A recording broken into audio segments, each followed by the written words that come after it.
तर मित्रांनो आता उद्या जगन्नाथपुरीला चाललो आहे. तर आई बघा काय करते, आई स्वयंपाक करते.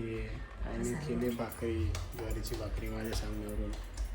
आणि आता काय म्हणणार आहे तू, काय बोलायचं तुला? टिफिन व्यवस्थित सगळं पॅकिंग करून घे. अजून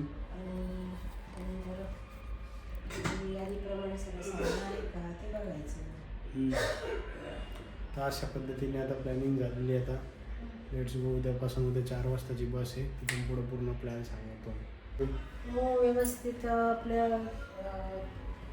रिझर्वेशन केलं आहे ना, त्यानुसार मग आपलं सीट बघायचं.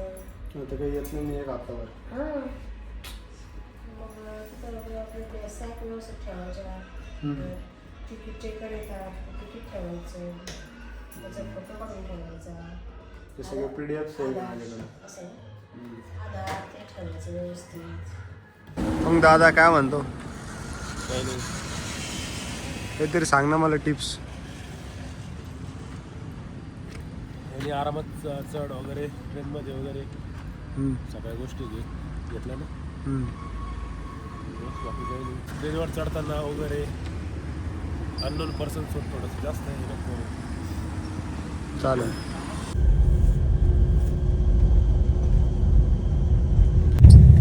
तर भाई लोक आता मी चाललो आहे भुसावळ जंक्शनला. भुसावळ जंक्शनला जवळपास माझी ती 1 वाजताची ट्रेन आहे. 1 वाजताची ट्रेन नंतर 1 नाही 2 वाजताची ट्रेन आहे. तिथून पुढं मग ती डायरेक्ट एक्सप्रेस आहे आणि ती डायरेक्ट पुरीला लँड करणार आहे, जगन्नाथपुरीला.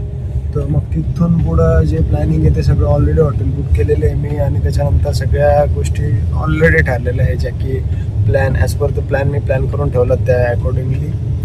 अँड बस आता काही नाही. सकाळची ही बस होती, ती 5:30-6:30ला ही बस आली होती. हर्सुल टी पॉईंटपासून पिकअप केल्यानंतर आता चालली भुसावळला सोडणार आहे आणि त्यांचा लास्ट स्टॉप भुसावळच आहे. सो माझ्यासोबत माझं लगेच कॅरी करून मी चाललो आहे. तर मित्रांनो आता मी भुसावळ जंक्शनला बसलेलो आहे. तुम्ही बघू शकता बघा.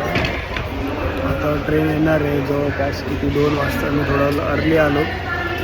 आत्ता हे फक्त 12 वाजले, जस्ट 12 वाजले आणि अजून वेळ आहे ट्रेन यायला. तर मग बघूया आता किती वेळ लागतो काय नाही. आणि थोड्या वेळानंतर मी ट्रेन पकडली आणि सीटवर माझ्या बसून गेलो. तर आजूबाजूचे जे लोक होते ते काही UPचे होते आणि काही आपले ओडिसाचे होते प्रॉपर. तर मग त्याच्यानंतर माझे थोडेफार आजूबाजूचे लोक ओळखीला व्हायला लागले. त्यांच्यासोबत ऐकायला लागलो मी जगन्नाथपुरीबद्दल, तिथल्या देवांबद्दल, तिथल्या काय काय रिच्युअल्स आहेत ते सांगायला लागले. असं करता करता जवळपास 1 दिवस कटून गेला. आणि दुसऱ्या दिवशी मॉर्निंगला मी जागे झालो आणि टी वगैरे घेतली.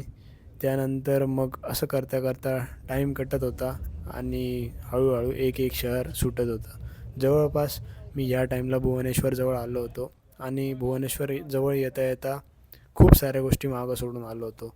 तर तिथून पुढे जे सोबतचे लोक होते ते हळूहळू उतरायला लागले आणि पॅसेंजर्स कमी होत चालले. मग ट्रेनमध्ये 2-3च जणं राहिल्या माझ्यासोबतचे. तर मग मी वाट बघत होतो कधी पुरीला पोहोचतो की त्याची. सो ओव्हरऑल ही जर्नी खूप छान होती आणि या जर्नीमध्ये ॲक्च्युली 3A सीटिंग असल्यामुळे मला प्रवास जाणवलाच नाही. तर मित्रांनो सध्या अंगुल स्टेशनला मी आलो आहे आणि आत्तापर्यंतचा प्रवास एकदम छान राहिला. माहिती का, जे पॅसेंजर होते ना ते प्रॉपर ओडिसाचे होते, म्हणजे लोकलचे होते. त्यांनी सांगितलं की मंदिराची हिस्ट्री काय आहे. आणि ॲक्च्युली सोलो ट्रॅव्हलिंगमध्ये तुम्ही एक गोष्ट शिकता की सेल्फ डिपेंडेंट होऊन जाता तुम्ही लिस्नर ॲबिलिटी तुमच्याजवळ होऊन जाते. आणि जे आजूबाजूचे लोक आहेत त्यांच्यासोबत तुम्ही बोलायला लागता, नवीन गोष्टी शिकायला लागता. सर्वात मेन सोलो ट्रॅव्हलिंगची एक गोष्ट आहे की ऑब्झर्वेशन स्किल्स तुमच्याकडे येतात, जे की ऑब्झर्वेशन म्हणजे सगळ्यांना ऑब्झर्व करतो. आता हा बाजूचा भैया होता तो गुजराती होता आणि तिने अहमदाबादमध्ये ट्रान्सपोर्टेशनची कंपनी त्याची. सो त्याची फॅमिली कोलकात्याला राहते आणि त्याच्या मामीला काहीतरी ॲक्च्युअली स्टमकचा कॅन्सर झाला आणि तो एक्सपायर झाला. सो तो तात्काळमध्ये तिकडे चालला होता ते व्हिजिट करायला. त्या सगळ्या गोष्टी आपल्याला याच्यातून कळाल्या.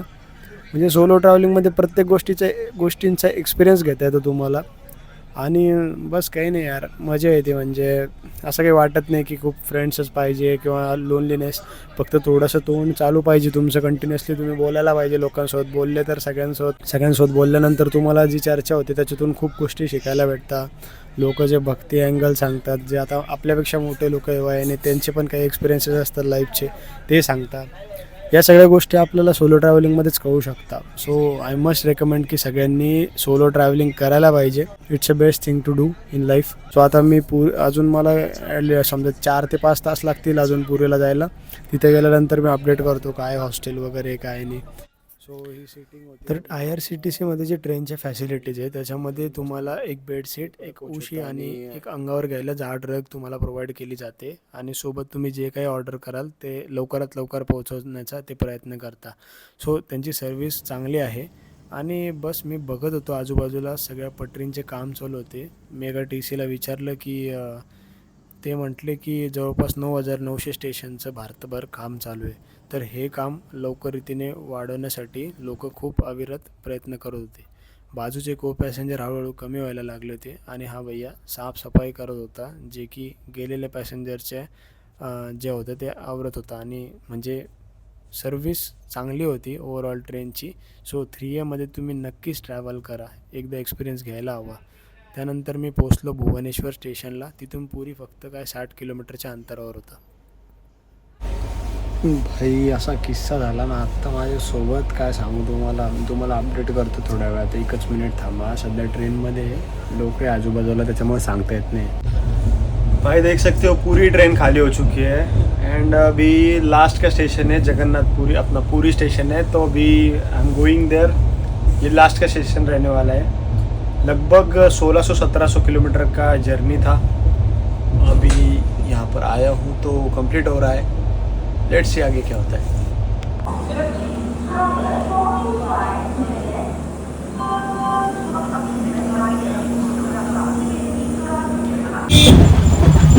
ब्लॉग में लोगे आपको?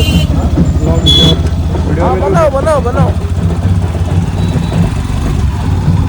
हाँ नमस्ते भैया, आए हैं घूमने के लिए पूरी. बोलते थे छोटा सा सिटी था, अभी देख लिए तो बड़ा बोल रहे हैं. अच्छा खासा सिटी है. अच्छा लगा भाई के साथ मिलके. मेरा राइड भी अच्छा लगा सबसे. भाई के साथ तो घूम मिस के तो अच्छा लगता है. कॉल करूँगा. हाँ अभी कॉल करूँगा. Okay sir. तर ही माझी रूम होती, जी की खूप डिसेंट होती एका माणसासाठी, किंवा 2 लोक पण राहू शकता. जी की जगन्नाथपुरी टेम्पलपासून 4 ते 5 किलोमीटरच्या अंतरावर होती. आणि इथं मी रॅपिडोने पोचलो होतो. एकदम क्लीन आणि चांगली रूम होती सिंगल पर्सनसाठी, with the rent of 500 per night.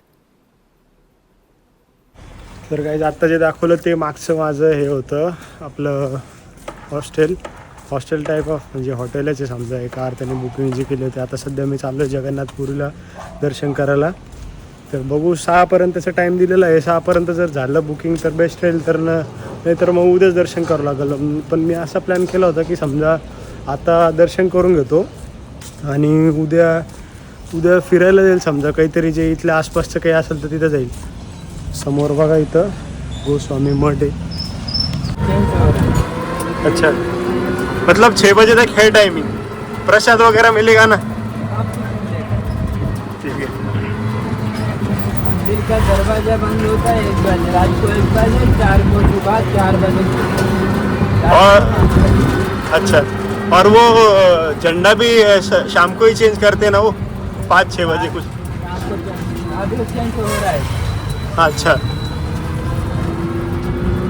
और क्या पूछना होता की ये जो हॉस्टेलपासून मी एक रिक्षा केली, जी की मला डायरेक्टली जगन्नाथ टेम्पलला सोडणार होती. आणि लोकल सांगत होते की टेम्पलचं दर्शन हे संध्याकाळी 9 ते 10 वाजेपर्यंत मंदिर चालू असतं. तर रिक्षावाल्यासोबत चर्चा करता करता समजलं की इथे सगळ्या साईडला मंदिरं, खूप वेगवेगळ्या प्रकारचे मंदिर आहे आणि तुम्ही ते व्हिजिट करू शकता. मित्रांनो आता मी आलो आहे जगन्नाथपुरी, समोरच उभं आहे. ॲक्च्युली बघा तुम्ही काय भारी व्ह्यू आहे, मस्त. जवळपास याच दिवशी मी जगन्नाथपुरीला पोचलो आणि इथे दर्शन झाले. आणि जे काही व्हिडिओज बनवले ते लोकल जे लोक होते आपले मराठी महाराष्ट्रीयन, त्यांच्याकडून हे व्हिडिओज क्रिएट करून घेतले. मित्रांनो आता इथे मी समोर जगन्नाथ, जस्ट मिनिट, ते जगन्नाथ मंदिराजवळ आहे बघा समोर, तुम्हाला दर्शन करतो. आता जस्ट जाणार आहे बघा दर्शन करायला. अजून दर्शन नाही झालं, जस्ट व्हिजिट केलं बघा त्याच्यामुळे. तर मित्रांनो अशा पद्धतीने चांगलं दर्शन झालं. मध्ये नाही का जायला परमिशन नाही आहे, मोबाईल वगैरे घेऊन जाऊ शकत नाही. सो त्याच्यामुळं नाही का प्रॉब्लेम येत होता. तो तुम्हाला पण दर्शन करवतो मी, हे बघा. आणि खूप छान वाटलं. जय जगन्नाथ, मस्त वाटलं एकदम. आणि त्याच्यानंतर त्यांचा महाप्रसाद पण भेटत असतो, तो पण मी हे केला, ग्रहण केलं. त्याच्यानंतर बाकी काही नाही. आता सध्या हॉटेलकडे जातो, नाही तर बीच साईडला जातो कुठेतरी. बट मस्त वाटलं गाड्या. देवदर्शन वगैरे व्हायला समजा 1 ते 1.5 तास टाईम लागतो. आणि दर्शन झाल्यावर मग काही टेन्शन नाही राहत समजा, शक्यतो काही प्रॉब्लेम येत नाही. हां, अशा पद्धतीने झालं दर्शन. काही नाही. मग सध्या आता आसपास आजूबाजूला इथं बीच साईड आहे, तर बीच साईडला जाऊन बघतो, तुम्हाला अपडेट करतो काही चांगले ठिकाणं वगैरे असतील तर. आणि काही नाही यार, तुम्ही येऊ शकता, मस्त भारी वाटतंय. काही नाही, इतकं काही वाटलं नाही प्रवास असं.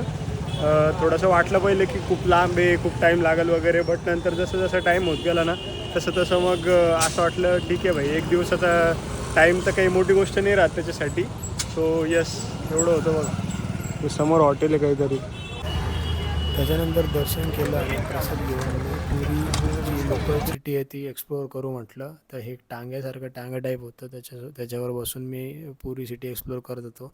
तर करता करता मला नवीन अनुभव आला की वेगवेगळ्या सिटीमधलं वेगवेगळं कल्चर कसं असतं. आणि एक लक्ष देण्यासारखी गोष्ट होती ते की जे मंदिर आहे ना, त्याच्या आजूबाजूला कुठेही नॉनव्हेजचे शॉप वगैरे नव्हता. म्हणजे लोकल ऑथॉरिटी किंवा इथली जी गव्हर्नमेंट आहे त्यांनी एक दक्षता घेतलेली आहे की आसपास कुठेही नॉनव्हेजचे गाड्या किंवा दुकानं नाही आहे. तर या टांगेवर बसलो. तुम्ही बाबा होते जवळपास किती 50 रुपीज घेतले त्यांनी.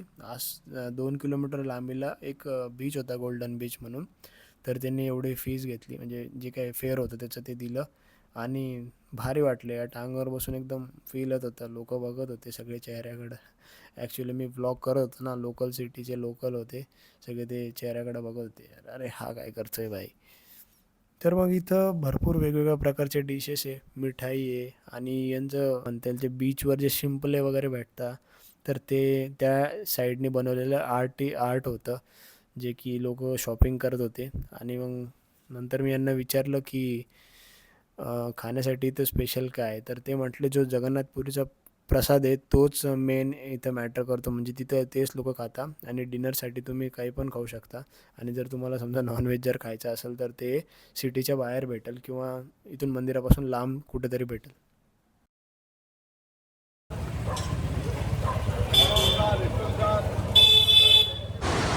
मित्रांनो, सध्या आहे मी जगन्नाथपुरी जवळच्या बीचवर. बघू शकता माझ्या बॅक साईडला टाटा चालू आहे बघा पुढं समोर. ओव्हरऑल पुरी सिटी ही खूप पीसफुल आहे आणि शांत आहे. आणि जेव्हा पण तुम्ही येशाल ना, तर एक काम करा की पुरी टेम्पलजवळ नियर बाय तुम्ही काहीतरी बुकिंग करा, सो दॅट तुम्ही लवकरात लवकर तुम्हाला येणं जाणं सोपं होईल. माझी एकच चूक झाली, मी लांब बुकिंग केली. तर मित्रांनो, आता अशा पद्धतीने दिवस संपला आहे आजचा आपला.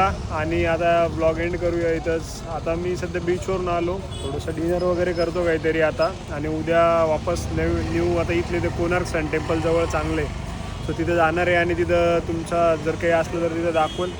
आणि स्टे ट्यून.